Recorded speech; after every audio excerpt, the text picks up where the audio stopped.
हाँ जी राजे, हुण स्टार्ट करते हैं एक्सरसाइज 1.3 ਦਾ ਨੈਕਸਟ ਥਰਡ ਸਮ।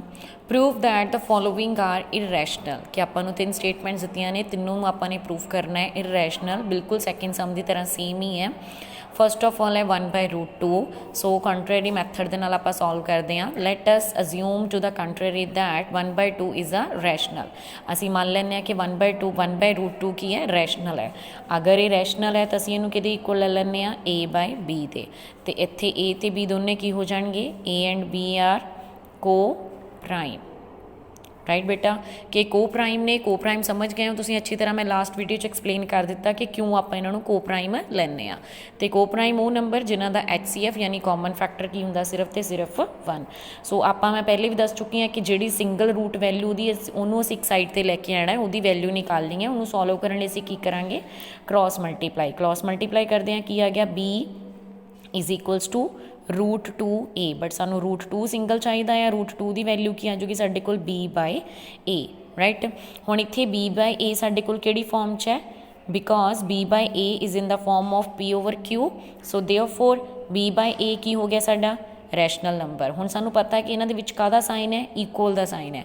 ਇਕੁਅਲ ਦਾ ਸਾਈਨ ਹੈ, ਸੋ ਉਹਦਾ ਮਤਲਬ ਕੀ ਹੋ ਗਿਆ, √2 ਵੀ ਕੀ ਹੋਇਆ, ਰੈਸ਼ਨਲ ਨੰਬਰ। ਬਟ ਇਹ ਤਾਂ ਬਿਲਕੁਲ ਗਲਤ ਹੋ ਗਿਆ ਨਾ, ਕਿਉਂਕਿ ਅਸੀਂ ਪਹਿਲੇ ਹੀ ਪ੍ਰੂਫ ਕਰ ਚੁੱਕੇ ਹਾਂ ਕਿ √5 ਕੀ ਹੈ, ਇਰਰੈਸ਼ਨਲ ਹੈ, ਅਤੇ √2 ਵੀ ਕੀ ਹੋਊਗਾ, irrational.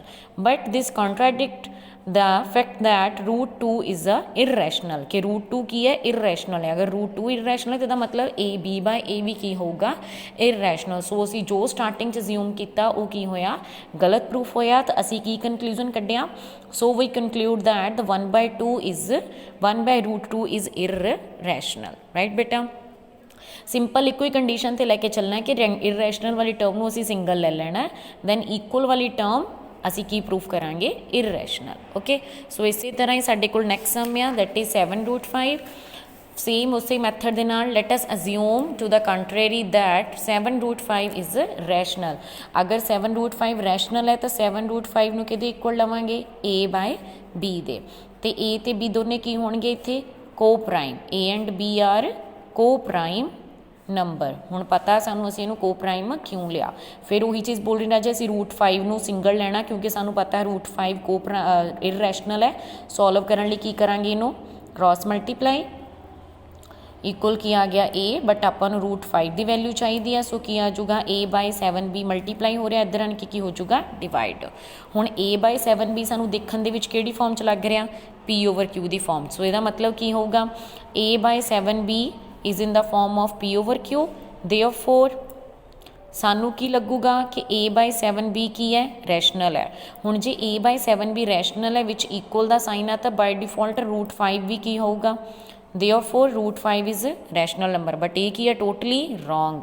But this contradict the fact that √5 ਕੀ ਹੈ, ਇਰਰੈਸ਼ਨਲ ਹੈ। ਹੁਣ √5 ਜੇ ਇਰਰੈਸ਼ਨਲ ਹੈ ਤਾਂ a/7b ਕੀ ਹੋਊਗਾ, ਇਰਰੈਸ਼ਨਲ। ਅਗਰ a/7b ਇਰਰੈਸ਼ਨਲ ਹੈ ਤਾਂ ਬਾਈ ਡਿਫੋਲਟ 7√5 ਵੀ ਕੀ ਹੋਊਗਾ, ਇਰਰੈਸ਼ਨਲ। ਠੀਕ ਹੈ ਬੇਟਾ। ਇਸੇ ਤਰ੍ਹਾਂ ਹੀ ਨੈਕਸਟ ਸਮ ਹੈ 6 + √2। Let us assume to the contrary that 6 + √2 is a rational. ਮੰਨ ਕੇ ਚੱਲਦੇ ਹਾਂ ਕਿ ਰੈਸ਼ਨਲ ਹੈ। ਬੱਚੇ ਫਸਟ ਔਰ ਸੈਕਿੰਡ ਸਮ ਦੀ ਵੀਡੀਓ ਜ਼ਰੂਰ ਦੇਖਣਾ, ਬਿਕੋਜ਼ ਉਸ ਤੋਂ ਬਿਨਾਂ ਇੱਕ ਕਨਸੈਪਟ ਕਲੀਅਰ ਨਹੀਂ ਹੋਣਾ। ਮੈਂ ਉਹਦੇ ਵਿੱਚ ਪ੍ਰੋਪਰ ਡਿਟੇਲ ਦੇ ਵਿੱਚ ਤੁਹਾਨੂੰ ਇਹ ਕਨਸੈਪਟ ਕਲੀਅਰ ਕਰ ਚੁੱਕੀ ਹਾਂ। ਓਕੇ ਬੇਟਾ, ਹੁਣ ਫਿਰ ਇਹਨੂੰ ਪ੍ਰੂਫ ਕਰਨ ਲਈ ਆਪਾਂ ਨੇ ਕੀ ਲੈ ਲੈਣਾ, ਕਿ ਇਹਦੇ ਇਕੁਅਲ a/b ਦੇ, ਕਿਉਂਕਿ ਇਹ ਰੈਸ਼ਨਲ ਹੈ ਅਤੇ ਇਹਨੂੰ ਅਸੀਂ p/q ਦੀ ਫਾਰਮ 'ਚ ਲਿਖ ਲਵਾਂਗੇ। And a and b are ਕਿਹੜੇ ਨੰਬਰ ਹੋਣਗੇ, ਕੋ ਪ੍ਰਾਈਮ। ਕੋ ਪ੍ਰਾਈਮ ਯਾਨੀ ਜਿਨ੍ਹਾਂ ਦਾ ਕਾਮਨ ਫੈਕਟਰ ਕੀ ਹੁੰਦਾ ਹੈ, 1। ਸੋ ਆਪਾਂ ਵੈਲਿਊ ਕਿਹਦੀ ਨਿਕਾਲਣੀ ਹੈ, √2 ਦੀ। 6 ਕੀ ਹੋ ਰਿਹਾ, ਇੱਧਰ ਪਲੱਸ ਹੋ ਰਿਹਾ, ਦੂਸਰੀ ਸਾਈਡ 'ਤੇ ਜਾ ਕੇ ਕੀ ਹੋਊਗਾ, ਮਾਈਨਸ। ਹੁਣ ਅਸੀਂ ਇਹਦਾ ਐਲਸੀਅਮ ਲੈਂਦੇ ਹਾਂ।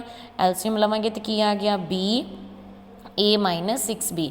ਰਾਜੇ ਇੱਥੇ ਸਾਨੂੰ ਸਿਰਫ ਅਸੀਂ ਆਪਣਾ ਆਈਡੀਆ ਲਗਾਉਂਦੇ ਹਾਂ ਕਿ ਦੇਖਣ ਦੇ ਵਿੱਚ p/q ਦੀ ਫਾਰਮ 'ਚ ਹੈ ਅਤੇ ਤਾਂ ਇਹ ਰੈਸ਼ਨਲ ਹੈ, ਅਤੇ ਉਸੇ ਫੈਕਟ ਦੇ ਬੇਸ 'ਤੇ ਅਸੀਂ ਇਹਨੂੰ ਲਿਖ ਦਿੰਦੇ ਹਾਂ √2 ਨੂੰ ਰੈਸ਼ਨਲ। ਠੀਕ ਹੈ, ਬਟ √2 ਦਾ ਸਾਡੇ ਕੋਲ ਰਿਜ਼ਲਟ ਹੈਗਾ ਆ, ਅਸੀਂ ਪ੍ਰੂਫ ਕਰ ਚੁੱਕੇ ਹਾਂ ਫਸਟ ਸਮ ਦੇ ਵਿੱਚ ਕਿ ਉਹ ਕੀ ਹੈ, ਇਰਰੈਸ਼ਨਲ ਹੈ। ਠੀਕ ਹੈ ਬੇਟਾ, ਹੁਣ ਸਾਨੂੰ ਗਿਵਨ ਹੈ, ਸਾਨੂੰ ਕੀ ਲੱਗ ਰਿਹਾ ਵਾ ਕਿ a-6b/b is in the form of p/q। ਦੇਅਰਫੋਰ ਸਾਨੂੰ ਕੀ ਲੱਗਦਾ ਆ, because therefore a-6b/b is a rational number, so √2 ਵੀ ਕੀ ਹੋਊਗਾ, ਰੈਸ਼ਨਲ ਨੰਬਰ। ਬਟ ਅਸੀਂ ਪਹਿਲੇ ਪ੍ਰੂਫ ਕਰ ਚੁੱਕੇ ਹਾਂ ਕਿ √5 ਕੀ ਹੈ, इररैशनल है। अगर √2 इररैशनल है तो 6 + √2 भी की होगा, इररैशनल होगा। So we conclude that 6 + √2 is irrational. Okay बेटा, वर्डिंग ज़रूरी है लिखनी, ठीक है।